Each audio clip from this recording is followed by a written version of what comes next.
retour de l'information sur Média TV, bienvenue et merci. Si vous nous rejoignez, je vous propose de voir tout de suite les titres de votre journal. Le prince héritier Moulay Al Hassan a présidé la cérémonie de remise du Grand Prix du roi Mohamed VI de saut d'obstacle hier à El Jadida. Une cérémonie qui s'est déroulée à l'issue de la troisième et dernière étape du 8e Morocco Royal Tour.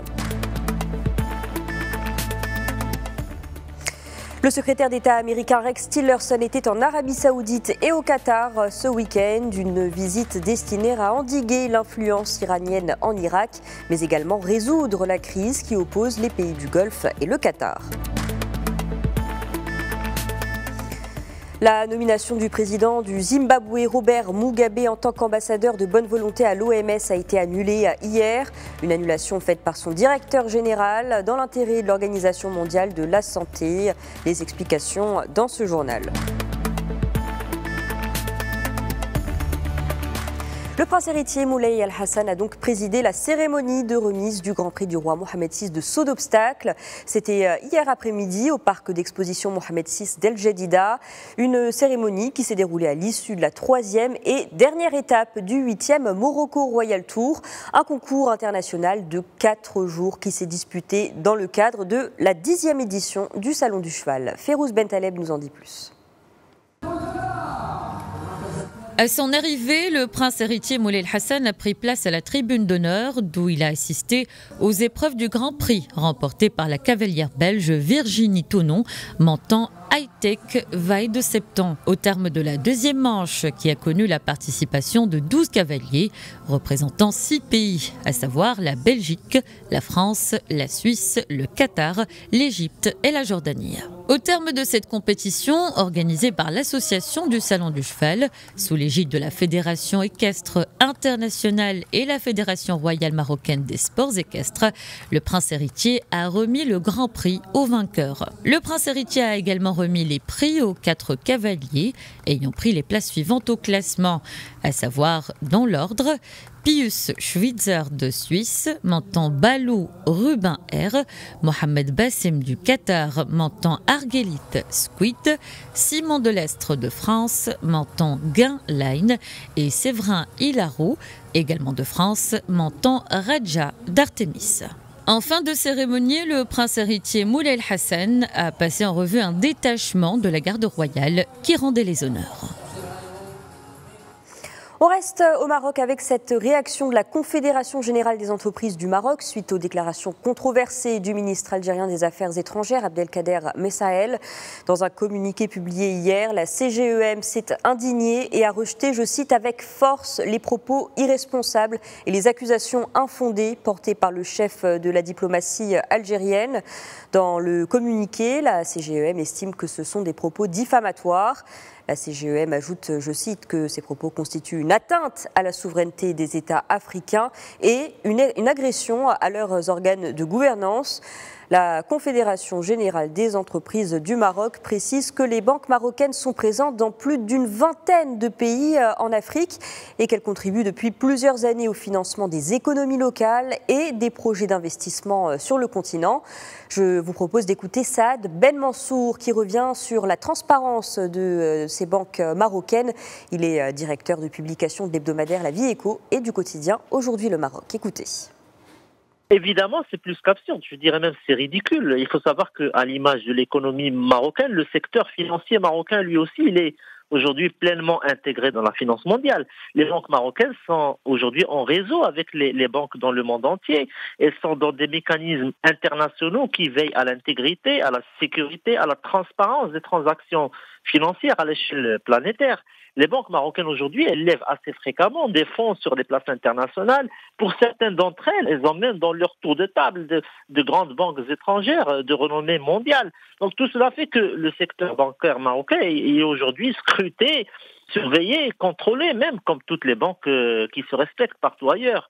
Donc du coup, les banques marocaines sont aujourd'hui assujetties à des règles de prudence mondiale, comme les normes de Bâle 2, de Bâle 3, les normes IFRS. Et puis surtout, il ne faut pas oublier que les banques marocaines sont aujourd'hui actives au sein de ce qu'on appelle le groupe d'action financière, notamment en ce qui concerne la lutte mondiale contre le blanchiment des capitaux, contre le financement du terrorisme, contre la criminalité financière.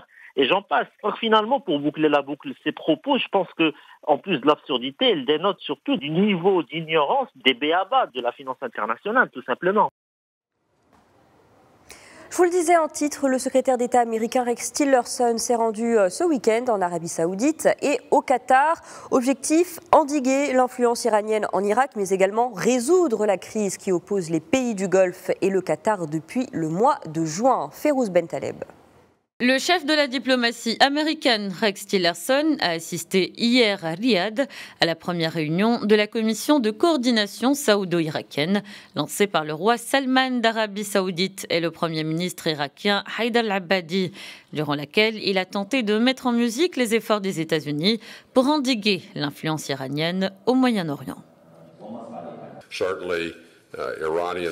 Les milices iraniennes qui sont en Irak, maintenant que le combat contre Daesh touche à sa fin, doivent rentrer chez eux. Tous les combattants étrangers doivent rentrer chez eux.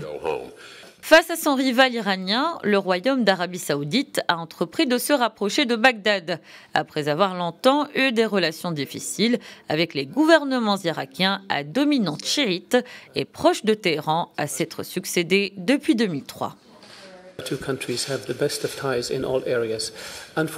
Malheureusement, par le passé, les Irakiens ont eu des gouvernements pas très amicaux à l'égard de l'Arabie Saoudite. La tendance naturelle pour nos deux pays est d'être mutuellement proches, comme ça a été le cas pendant des siècles. Nous essayons à présent de compenser le temps perdu. Et puis, autre son de cloche concernant la crise avec le Qatar, où Rex Tillerson s'est rendu par la suite. Lors d'une conférence de presse conjointe avec le ministre des Affaires étrangères qatari, Sheikh Mohammed bin Abdulrahman Al Thani, Tillerson a déclaré qu'il y avait peu de chances d'une percée rapide pour résoudre le conflit entre l'Arabie Saoudite et l'Émirat. J'ai demandé au prince héritier saoudien Mohammed bin Salman d'engager le dialogue. Malheureusement, il n'y a pas d'indicateur que les deux parties soient prêtes à discuter. Nous ne pouvons forcer des parties qui ne sont pas prêtes à dialoguer ensemble. La tournée de Rex Tillerson le conduira dans les prochains jours, pour la première fois, au Pakistan et en Inde, où il évoquera notamment le conflit en Afghanistan. Les dirigeants indépendantistes de Catalogne discrets sur leurs intentions alors que débute une semaine décisive avec l'adoption attendue des mesures drastiques du gouvernement espagnol pour reprendre le contrôle de la région qui menace de faire sécession. Les chefs de groupe au Parlement catalan devraient se réunir ce matin pour convoquer à nouveau les députés en session plénière. Une séance qui pourrait offrir une nouvelle opportunité aux séparatistes de déclarer unilatéralement la sécession. Samedi, le gouvernement conservateur de Mariano Rajoy a annoncé qu'il allait demander au Sénat la mise en œuvre de l'article 155 de la Constitution pour l'autoriser à prendre le contrôle de l'exécutif catalan. Le Sénat devrait voter ces mesures en séance plénière vendredi. Le secrétaire général de l'ONU, Antonio Guterres, se rend demain en Centrafrique, un pays marqué par une instabilité et en proie depuis 2013 à un violent conflit malgré la présence des forces de maintien de la paix. Les violences y ont redoublé ces derniers mois, au moment où le mandat des 12 500 casques bleus de la MINUSCA déployés dans le pays est sur le point d'être renouvelé. Cette visite en Centrafrique sera sa première à une mission de maintien de la paix depuis sa prise de fonction le 1er janvier. Antonio Guterres arrivera à Bangui dans un contexte sécuritaire tendu. Si la capitale reste épargnée par les violences, groupes armés et autres milices ont repris leurs affrontements, faisant des centaines de morts parmi les populations civiles. Les ambassadeurs du Conseil de sécurité de l'ONU ont bouclé hier à Ouagadougou une visite dans le Sahel, une visite qualifiée d'utile par la France dans la perspective du lancement de cette force antiterroriste du G5 Sahel qui doit être donc effectuée à la fin du mois, à l'initiative notamment donc de la France qui préside en octobre le Conseil de sécurité. Les ambassadeurs des 15 pays siégeant au Conseil ont visité depuis jeudi le Mali, la Mauritanie et le Burkina Faso. Ils devaient repartir pour New York hier soir.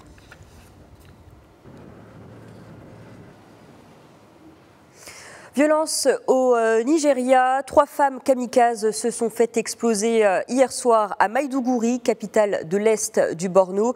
Explosions qui ont fait 13 morts et 16 blessés. Une première femme a déclenché sa ceinture explosive à 21h45 devant un petit restaurant de rue, selon une source militaire. Quelques minutes plus tard, une autre femme s'est fait exploser dans le même quartier, juste devant l'entrée d'un camp de déplacés cette fois. La 3e femme qui détenait une ceinture explosive n'a quant à elle pas fait de victime. Dimanche, une alerte avait été lancée à Maïdougouri après que des membres du groupe terroriste Boko Haram ont été aperçus rôdant autour de la ville. Sur plus de 1100 cas, l'épidémie de peste qui s'est déclarée à Madagascar fin août a fait 94 morts. C'est ce qu'a indiqué vendredi l'OMS. Le docteur Ibrahima Sossé Foll, directeur régional pour les urgences en Afrique à l'Organisation mondiale de la santé, a expliqué que l'OMS avait envoyé plus d'1 million de doses d'antibiotiques. Ces antibiotiques ont été distribués dans divers centres de santé. L'OMS a également envoyé du matériel de désinfection et 150 000 équipements de protection. La peste réapparaît presque chaque année à Madagascar, généralement de septembre à avril.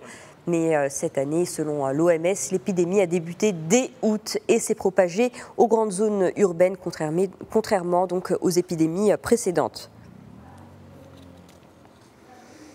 Et sachez que suite à cette épidémie, le roi Mohamed VI a donné ses instructions pour l'acheminement d'une aide médicale d'urgence à Madagascar. Selon un communiqué du ministère des Affaires étrangères et de la coopération internationale, communiqué publié hier, cette aide est composée de 34 tonnes de médicaments, de dispositifs médicaux, mais aussi d'équipements de protection conformes aux normes de l'OMS. Et au sujet de l'Organisation mondiale de la santé, cette fois, le patron de l'OMS dit avoir annulé hier la nomination en tant qu'ambassadeur de bonne volonté du président du Zimbabwe, Robert Mugabe.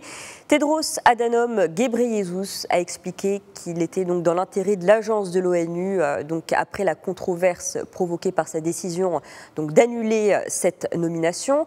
Le Canada avait d'ailleurs réclamé samedi cette annulation. Le Premier ministre Justin Trudeau l'avait quant à lui jugé ridicule et absolument inacceptable. Un communiqué du ministère canadien des Affaires étrangères explique en effet qu'étant donné, je cite, la gravité des violations des droits de la personne sous le régime de Robert Mugabe, une nomination de ce genre est inconcevable et inacceptable. On se quitte avec ces images d'Aquatis, le plus grand aquarium vivarium d'eau douce en Europe. Il est situé à Lausanne et a ouvert ses portes samedi.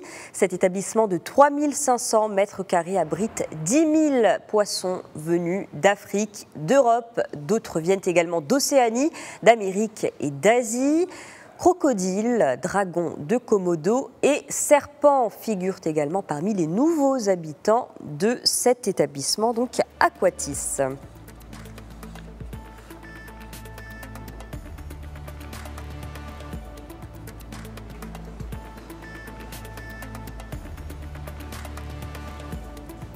Voilà, c'est la fin de ce journal. Merci de l'avoir suivi.